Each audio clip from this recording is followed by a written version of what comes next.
আপনাদের একজন সংসদ দুটি প্রশ্ন খুব সংক্ষেপে যদি আপনি আমাকে একটু উত্তর দিতে পারেন।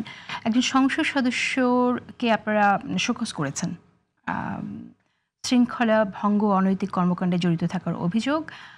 আমি একটু শুনতে চাইছি তাকে এর আগেও কিন্তু শোকজ করা হয়েছিল। ওনার নাম পুরো নাম হচ্ছে ফখরুদ্দিন আহমেদ বাচ্চু।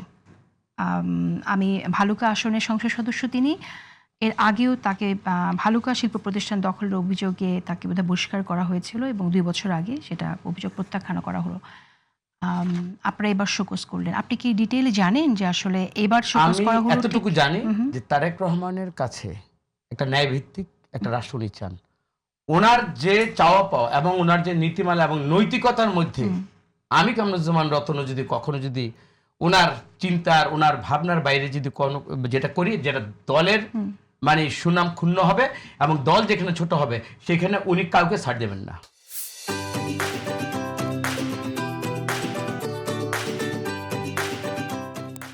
এবং যেটা হয়েছে নিশ্চয়ই এখানে শুধু তারেক রহমানের বিভিন্ন ইনফরমেশন আছে, তারপরে এখানে বিভিন্ন গোয়েন্দা সংস্থাগুলো কাজ করেছে।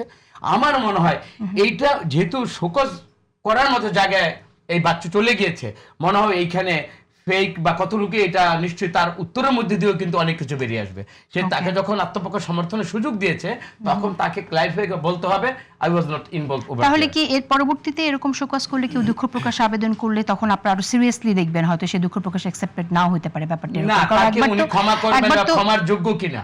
আমি প্রথম বলি তার একটা যখন আমাদের নমিনেশন দেন তখনই কিন্তু ওনার অশ্রুসজল আমরা দৃশ্যটা দেখেছি।